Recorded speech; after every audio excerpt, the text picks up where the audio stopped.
అందరికీ క్రిస్మస్ శుభాకాంక్షలు. ముఖ్యంగా అక్కా చెల్లెళ్ళకు మరియు అన్నదమ్ములకు, వేదిక మీద ఉన్న పెద్దలకు అందరికీ పేరు పేరున క్రిస్మస్ శుభాకాంక్షలు తెలియజేస్తున్నాం. క్రిస్మస్ అంటే ఒక మతానికే పండగ కాదు, ఇది అన్ని మతాలకు కూడా ఎంతో భక్తి భావంతో చేసుకునే పండగ. ఈ పండగను కూడా మా ఇంట్లో కూడా 25వ తారీఖు క్రిస్మస్ పండుగని పిల్లలు అందరి మధ్యలో కూడా చేసుకోబోతున్నారు. అంటే క్రిస్మస్ ప్రపంచంలో ఎన్నో దేశాల్లో, అన్ని దేశాల్లో కూడా క్రిస్మస్ పండుగ జరుపుకోవడం చాలా గొప్ప విషయం.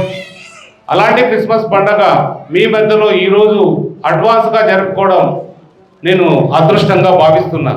భగవంతుడు మనకు ఎన్నో బోధనలు చేస్తూ చాలామంది ప్రపంచానికి చాటి చెప్పే విధంగా రకరకాలుగా చెడుని పారదేస్తూ మంచిని దగ్గరగా తీసుకొని ప్రజలందరూ కూడా ఉపయోగపడేటట్టు ఎప్పటికప్పుడు బోధనలు చేస్తూ ఇంతమంది భక్తి శ్రద్ధలతో యేసు ప్రభుని ప్రార్థించడం. ఆ యేసు ప్రభుని నేను కూడా మీకు తెలుసో లేదో కానీ నేనైతే నా ఆత్మసాక్షిగా చెప్తున్నా, ప్రతిరోజు కూడా మేరీ మాతని యేసు ప్రభుని ప్రతిరోజు కూడా ప్రార్థించుకుంటా. అంటే భగవంతుడు అంటే సమానం, ఏ దేవుడైనా అందరికీ సమానమైన భక్తి శ్రద్ధలతోనే మనం, ఎందుకంటే కోట్ల మంది ప్రపంచంలో యేసు ప్రభుని ప్రార్థిస్తున్నారు.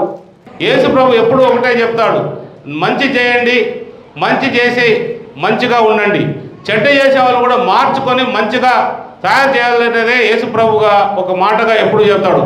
అందులో భాగంగానే నేను కూడా చెప్తున్నా, ఏది కూడా వాళ్ళు ఎవరైనా తప్పు చేస్తే మీరు మంచిగా మారండి, మనం ప్రపంచానికి చెప్పాల్సిన వ్యక్తులం. కాబట్టి ఈ క్రిస్మస్ పండుగ జరుపుకుంటున్న ప్రతి సోదరులు అందరూ కూడా నా హృదయపూర్వక క్రిస్మస్ శుభాకాంక్షలు తెలియజేస్తున్నా.